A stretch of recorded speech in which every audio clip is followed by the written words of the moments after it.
Entonces yo estaba pensando que el domingo a partir de las 9 puede ser. Sí. 8. Las 7. 7. ¿No? Para ponernos al día.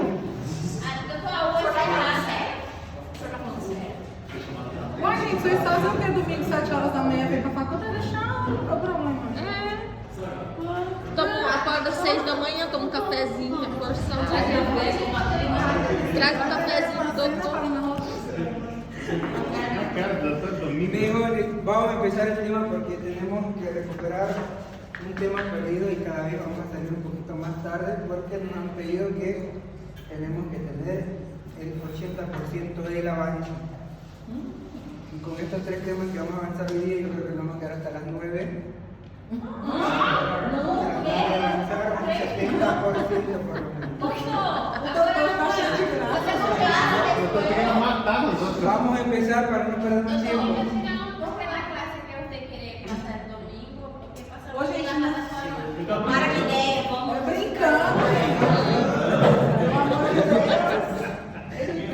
É igual hoje, Domingo después de la misa. Amén.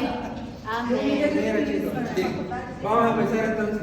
Vamos a ver aquí el sumario siguiente. Vamos a ver lo que es la rinitis alérgica, rinitis vasomotora, desviación sectal y un tema más que vamos a avanzar es la epístasis, sangramiento a través de la fosa nasal, ¿no? Estos temas por suerte son cortos, chicos, así que lo vamos a avanzar. De todas maneras, si hay alguien que no entiende y necesita que repita algo, igual hacemos una parada para poder despejar dudas que puedan haber, ¿no? La rinitis alérgica, entonces, este es un proceso que va a aparecer a nivel de la estructura de la fosa nasal. Es decir que a partir de aquí empezamos una nueva temática que es lesiones de la patología de la nariz y de los senos paranasales, ¿ya? El último avance que vimos del oído fue patología del oído interno. Ahí acabamos todo el avance de lo que es con respecto a enfermedades del oído.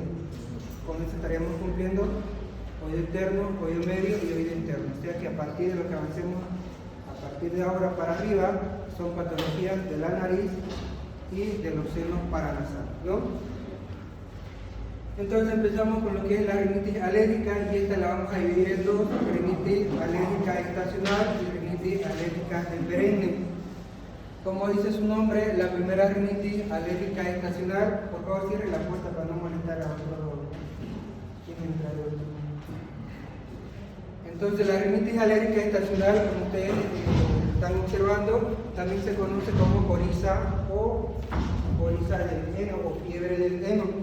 Esta generalmente aparece en épocas del año, o sea, de acuerdo a la estación del año, sobre todo en otoño y en primavera, donde hay mayor cantidad de floración y también polvo.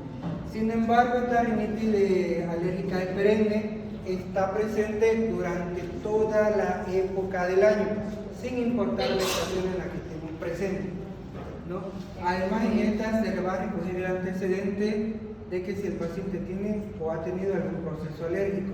También se le puede recoger el antecedente si tiene alguna enfermedad de base que pudiera estar relacionada con el proceso alérgico.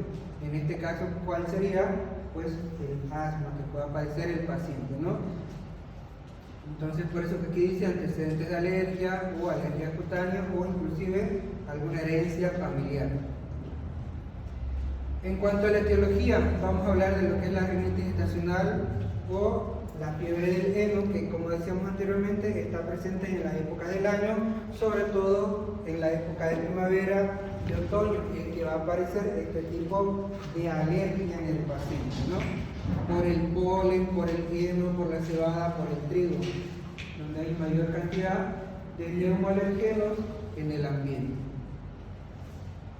En cuanto a la rinitis de perenne, esta es mucho más fácil de encontrar, ya que se va a encontrar en toda la época del año y sobre todo aparece cuando hay mayor cantidad de viento.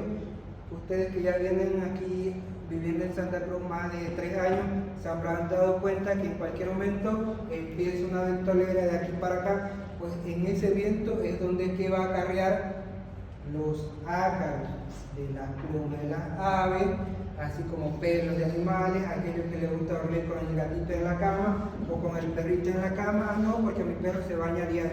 El perro, señores, es cochino. Y algunos permiten que le lamban la cara igual, o a veces le dan besitos. ¿Y dónde creen que se lambe el perro? El rabo, ¿ves?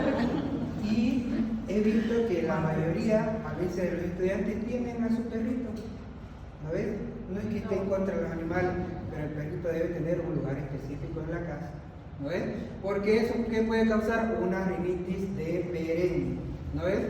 En cuanto al proceso alérgico de la estación, esto aparece o puede ingresar a través de la mucosa nasal o puede ingresar a través de la fosa nasal. Entonces, al ingresar el polen o el agente alérgeno a través de la fosa nasal, se producen anticuerpos específicos en nuestro organismo y va a haber un agente o un anticuerpo que lo acopla a ese neumoalergeno y es de esta forma que va a ingresar a nuestro organismo. Y la primera reacción que aparece en el paciente es el estornudo, ¿no ven? Es el estornudo y obviamente la tos por la picazón que a veces aparece a nivel de la garganta. Posteriormente puede aparecer el enrojecimiento de la conjuntiva de los ojos si es que el neumoalergeno ingresó a través de la fosa nasal, si ingresó a través de la conjuntiva y si ingresó a través de la fosa nasal, pues aparece la rinitis, esa secreción acuosa en el paciente con sensación de picazón en la fosa nasal. Entonces los síntomas son similares, pero vamos a tomar en cuenta la época en que ha aparecido la alergia en el paciente. ¿Qué es lo que va a aparecer? Crisis de estornudo. Generalmente cuando uno estornuda, no es porque se atoró, no es porque sexo, vida y amor, como dicen algunas veces cuando a algunos le escuchan estornudar, ¿qué es lo que le dicen? Salud, dicen. No, señores, no es salud, es un agente que quiso entrar a nuestro organismo. Y el mecanismo, ¿qué es lo que ha dicho? Es el estornudo. ¿No ves? Es el estornudo, mediante el estornudo, ¿qué cosa hace? Alejar el agente que quiere ingresar a través de nuestro organismo, porque hay un polen ahí que quiere ingresar a nuestro organismo. Además de eso puede aparecer que congestión nasal, es decir, un proceso inflamatorio o edematoso en la mucosa nasal si es que esta gente ingresó a través de la nariz, ¿no ves? Rinorrea, que también va a acompañar a la obstrucción de la mucosa nasal, porque los cornetes se pueden ver como un proceso edematizado que van a obstruir o van a dificultar el ingreso libre del aire. ¿Y por dónde va a respirar el paciente? A través de la boca, ¿no ves? Irritación a nivel conjuntival, esto a nivel de los ojos, de la conjuntiva de los ojos, aparece el lagrimeo y el enrojecimiento de la conjuntiva, lo cual quiere decir que el agente ha ingresado a través de la mucosa conjuntiva. Lagrimeo, ¿no ves? Que era lo que estábamos diciendo, y obviamente la picazón de la laringe, de la garganta. En cambio, la rinitis de perenne se acompaña de los síntomas que hemos mencionado anteriormente, pero también vamos a tener en cuenta que esta se va a presentar durante toda la época del año, sin importar si estamos en otoño o si estamos en primavera. En cualquier momento puede aparecer, ya que puede ser producida por ácaros, ¿no ven? Y hablando de ácaros, ¿cuántas veces a la semana hacen el cambio de la ropa de cama? ¿Usted? ¿Cuántas veces cambian? Una vez por semana, 2 veces, una. Entonces quiere decir que ¿qué? Que se están echando encima de los ácaros. A ver. Entonces, ¿qué es lo normal? Entonces, a veces, ¿qué es lo que aparece? Que en las mañanas aparecen con un estornudo, ¿no es? No es porque no se han tapado, es porque hay una cantidad de ácaros en la casa. Y eso normalmente todos lo tenemos. Doctora, ahí Todos, tiene usted, lo tengo yo. ¿Cómo? Hay que cambiar cuántas veces. Por lo menos, como mínimo, 3 veces a la semana. Pero a veces la mujer de la barba no. É que eu meto ali soforme, doutor. Calmado, chicos. Doutor, Vamos a continuar. é que eu passo ali soforme. ¿No ves? Continuamos entonces. Ya hemos hablado un poquito de aseo. Eu todas as manhãs me encontro com alergia em mis ojos. Parece o meio do peito. Alergenos pueden entrar por cualquier ambiente, ya sea a veces cuando tenemos la ventana abierta o a veces cuando sacudimos un trapo o cuando sacudimos nuestra ropa para colocarlo. ¿Qué es lo que levanta? Un polvillo levanta, ¿no ves? Y eso uno al respirar, ¿qué es lo que produce? Estornudo. Pasa lo mismo que cuando limpian la casa están estornudando de aquí para acá, porque están levantando ese polvillo que se encuentra sentado en toda la casa. ¿No ves? E conjuntiva, doutor, esses ojos saem todas as manhãs, não sei. El alergeno puede ingresar tanto por la fosa nasal como por la conjuntiva, acabamos de decir. ¿No ves? Y aparece esa sensación de hormigueo en la conjuntiva. Y a veces hay la necesidad de enjuagarse para que pueda pasar. Bien, continuamos entonces. En cuanto al examen físico, la exploración de la mucosa o de las fosas nasales es bastante sencilla, simple y muy fácil de realizar. Nos basta tener una rinoscopía o un espéculo nasal con el que vamos a hacer la rinoscopía anterior, donde vamos a poder visualizar la mucosa que puede estar congestionada, que involucra a los meatos y a los cornetes. Este proceso inflamatorio es lo que va a dificultar de que el paciente pueda respirar normalmente. Esto puede evolucionar para una otitis media o para una sinusitis. ¿Por qué? Porque hay una obstrucción y los senos paranasales no se están ventilando adecuadamente, ya que los senos paranasales son cavidades neumáticas. Es decir, que cualquier objeto o cuerpo extraño que pueda obstruir la fosa nasal dificulta la aireación de las estructuras anatómicas de nuestro organismo.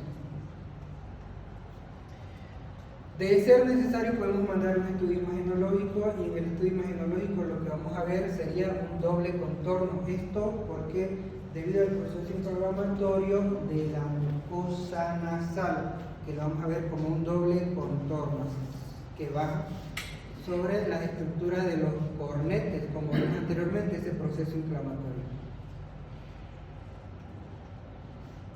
El diagnóstico diferencial lo podemos hacer con una sinusitis, lo podemos hacer con inflamaciones por las que puede cursar la fosa nasal. Dentro de ellos tenemos los pólipos nasales, los tumores malignos, que van a producir que cursa una intrusión o una obstrucción de la fosa nasal, dificultando pues la respiración normal. Rinitis infecciosa cuando hay una secreción verdosa por un proceso bacteriano. Rinitis medicamentosa, sobre todo aquellos pacientes que utilizan estos tipos de medicamentos en forma de inhalación, pero lo hacen exageradamente, ¿no ven? En cuanto al diagnóstico, de ser necesario se puede mandar un estudio de laboratorio para poder identificar si efectivamente se trata de un proceso alérgico. Si mandamos un laboratorio completo, lo que más nos interesa de este laboratorio es poder ver los eosinófilos, ya que estos son los que se van a encontrar elevados en un proceso alérgico. Además que tenemos que tener en cuenta la clínica del paciente, el interrogatorio es importante. Basófilos também entraria aí? ¿Cómo? Basófilos também entraria aí? Los basófilos se pueden aumentar, pero no en mucha cantidad. Mayormente los que están elevados en un proceso alérgico son los eosinófilos. En cuanto al tratamiento, el tratamiento como es un proceso donde hay congestión nasal, donde hay obstrucción nasal, podemos utilizar corticoides, o podemos utilizar vasoconstrictores. ¿Para qué? Para liberar la obstrucción de las fosas nasales. Dentro de estos medicamentos podemos mencionar algunos, lo que es el Plexio. El Plexio es el nombre comercial, pero es la combinación de la betametasona con la dextroestradiol, ¿no ves? Esto es la unión de un antialérgico con un corticoide. Ambos evolucionan o tienen una función favorable en estos pacientes con una rinitis alérgica, porque disminuyen la secreción y también liberan la obstrucción, además que calma el estornudo o la sensación de picazón a nivel de la garganta. Lo mismo pasa con el Celestine, es otra combinación, pero siempre acompañado de un corticoide, en este caso la betametasona y la loratadina. ¿Por qué la betametasona? Dijimos en anteriores clases que la betametasona es de acción más rápida que la dexametasona. La betametasona actúa en nuestro cuerpo entre 1 a 2 minutos y la dexametasona tarda hasta 10 minutos en recién activarse en nuestro organismo, ¿no? Son algunos de los tratamientos que podemos utilizar. En cuanto a la dosis pediátrica, me imagino que esto lo avanzarán ustedes en pediatría. Lo que más me interesa es que ustedes manejen la dosis de adulto. Doutor, Dime. Celestamine e Celestomia no mesmo número? ¿Cómo? Celestamine e Celestomia no mesmo número? Não? Entonces, ¿tenemos el estudio o me estás preguntando? A diferença é que um não tem uma substância. O celestamina é conjugado, são duas, a beta e a desclorofenilina. O outro é só uma. Ah, Sí.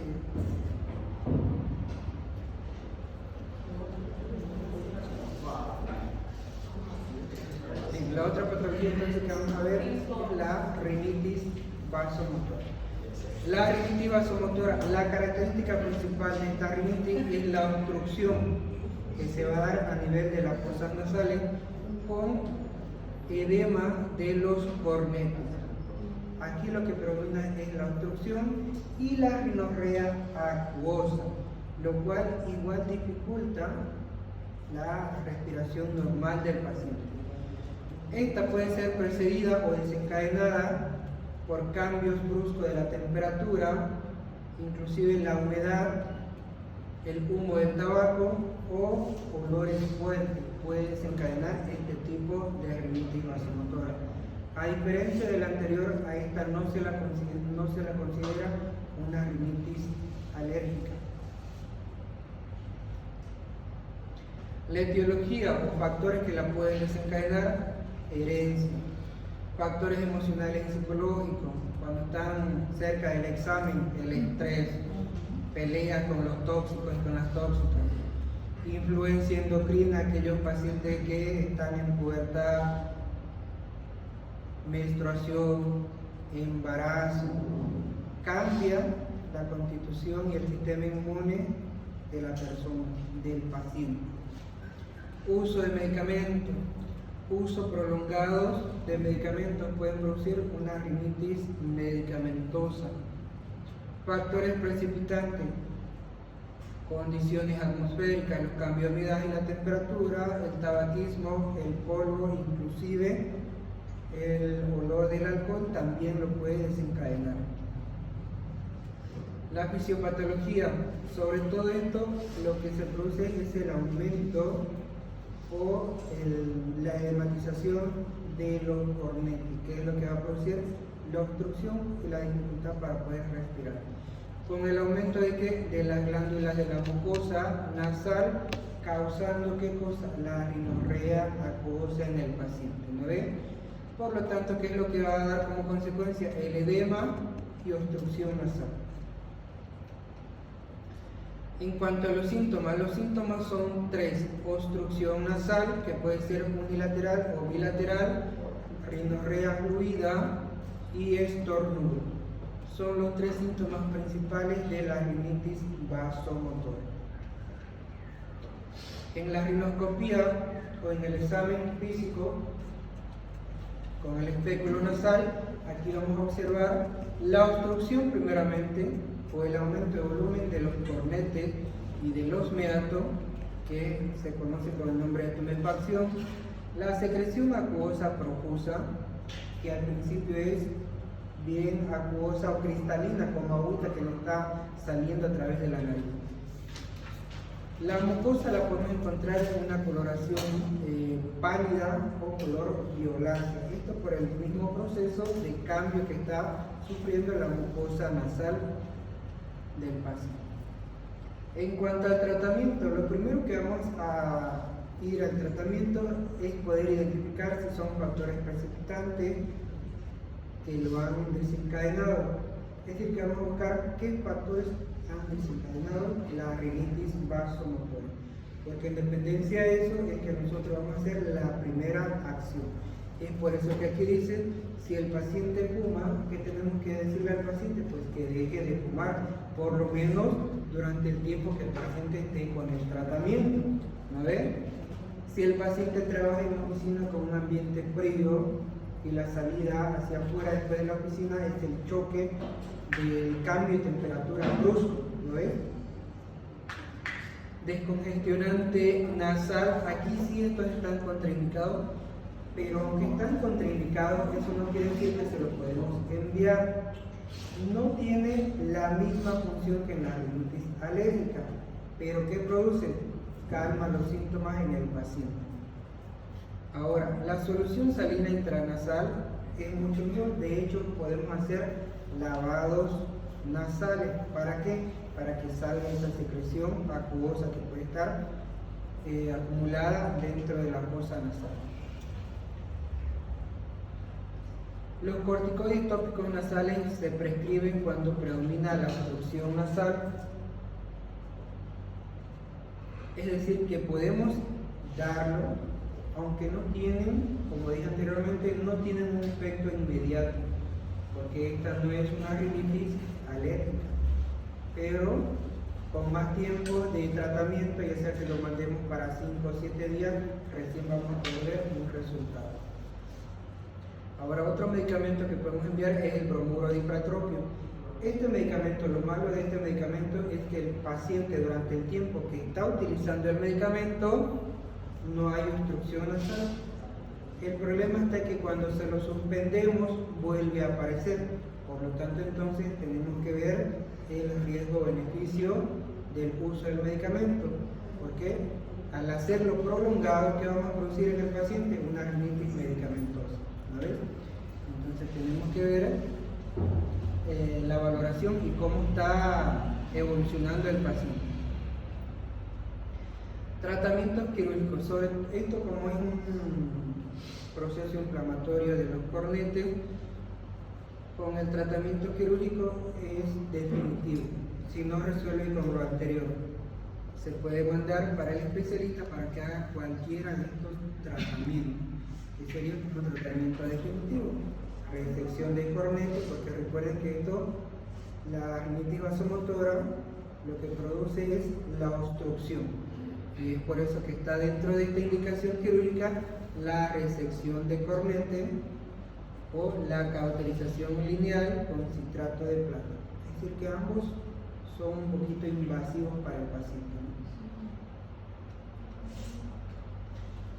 ¿no? En cuanto a la desviación septal, la desviación septal, como dice su nombre, es la desviación del tabique nasal o de la pared media de la nariz. Entonces aquí vemos la fosa nasal que se encuentra normal y aquí pues vemos la desviación del tabique nasal. Mayormente esta desviación septal se puede producir por diferentes causas. Y es la primera causa generalmente que el paciente acude al otorrino, pero la mayoría acude no porque le presenta una dificultad para respirar, sino que la mayoría acude porque se siente feo y quiere tener pues una nariz perfilada, ¿no ves? La mayoría, yo no conozco un paciente que hubiera ido y que diga, no, quiero que mi nariz funcione bien. No le importa si la nariz no funciona bien, lo importante es tener una nariz bien perfilada, juntita. Eso es lo que más le interesa. Entonces, diferentes etiologías por las cuales se puede producir una desviación septal. Puede ser traumática por algún golpe que hubiera recibido el paciente, puede ser por un accidente, ahí por sacar la lengua, se chocó, puede ser por un parto distóxico, porque recuerden ustedes si han estado en la sala de parto, sobre todo en aquellas mamás que son primerizas, cuando ya tiene una dilatación de 9 a 10 o 8 para arriba, ¿qué le decimos a la paciente? Señora, cada vez que sienta la contracción fuerte, puje y abra las piernas. ¿Qué hace la paciente? Puja y cierra las piernas. ¿Ves? ¿Qué es lo que va a producir? Una desviación septal, pues el niño al pasar por el canal del parto lo aprieta, pues, ¿no ves? Y entonces, conforme vaya creciendo el paciente, es que vamos a poder identificar la desviación del septum.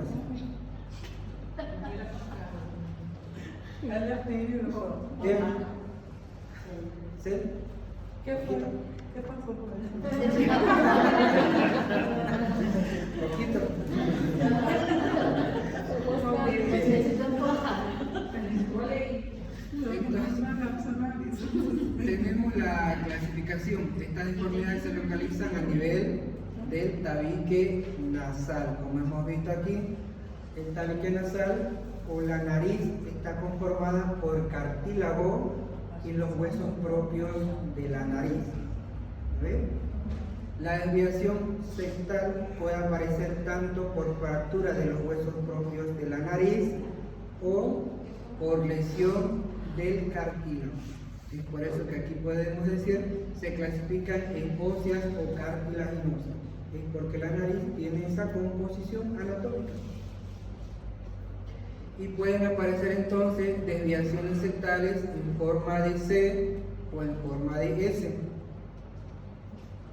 Entonces la clínica que tenemos, si es por trauma, pues ¿qué es lo que va a aparecer? Sangramiento, ¿no? Espontáneo al mismo tiempo del accidente. Aparece obstrucción nasal por la desviación del tabique nasal, epístasis a repetición, porque cuando hay desviación del tabique nasal, inclusive estos pacientes pueden aparecer la sensación de secadez de la mucosa nasal. ¿Y esto qué es lo que produce? Sangramiento en escasa cantidad, a veces en pequeñas estrías, sin necesidad de llegar a ser frecuente como la que estamos viendo aquí, ¿no? Además de eso, ¿qué produce? Ronquidos, ¿no ves? Y ahí estamos con el paciente, ¿no ves? Y a veces la pareja se acostumbra al ronquido, que cuando no le ronca, le está roncando mi amor, y ahí estamos. ¿No ves? Porque se acostumbra a la pareja, ¿sí o no? El que tenga una pareja que ronca, pues sabrá tener este tipo de cosas. Además, que puede producir también anosmia. ¿Qué es anosmia? La pérdida del sentido del olfato. ¿No ves? Molestias óticas. ¿Por qué aparece la molestia ótica? Debido a que hay una obstrucción nasal, pues puede comprometer a quién? A la trompa ductal. Y si no hay una buena ventilación, ¿qué es lo que va a producir? Las molestias óticas, que puede llegar a evolucionar y convertirse a una otitis media aguda inclusive. Entonces, el diagnóstico, al igual que el anterior, es bastante sencillo porque mediante el examen físico de la rinoscopía anterior podemos visualizar la desviación del tabique nasal, que puede ser en forma de C, puede ser en forma de S o puede ser la obstrucción que compromete sobre todo al septum o al tabique nasal con la salida de un espolón. Esto va a dificultar ¿qué cosa? La ventilación normal de los senos paranasales. En cuanto a las complicaciones van de acuerdo al proceso de ventilación, ya que si no hay una buena ventilación, se nos puede convertir en una sinusitis o en una otitis media aguda o molestias óticas, como mencionamos anteriormente. El diagnóstico lo podemos realizar con la rinoscopía anterior, o la fibronoscopía o la endoscopía rígida, que esto mediante una cámara es que vamos a poder visualizar las estructuras anatómicas de la fosa nasal. Ahora, lo que normalmente se encuentra en los centros de salud públicos es la rinoscopía, es decir, el espéculo nasal, en el cual se introduce a la fosa nasal y podemos examinar las cavidades de la nariz, valorando qué cosa, la mucosa, las paredes, los cornetes y los meatos. En cuanto al tratamiento, aquí el tratamiento netamente es quirúrgico. ¿Y como le dije anteriormente, el paciente, antes de pedir este tipo de intervención quirúrgica, todos quieren esta. Y esta pues incluye ¿qué cosa? Cambiar el tamaño de la nariz, la forma de la punta, el caballete, corregir efectos. Casi nadie se va por la septoplastia. La mayoría prefiere tener una nariz hermosa, no importa que no respire bien. Es el tratamiento quirúrgico definitivo para el paciente. Tratamiento quirúrgico. Gracias.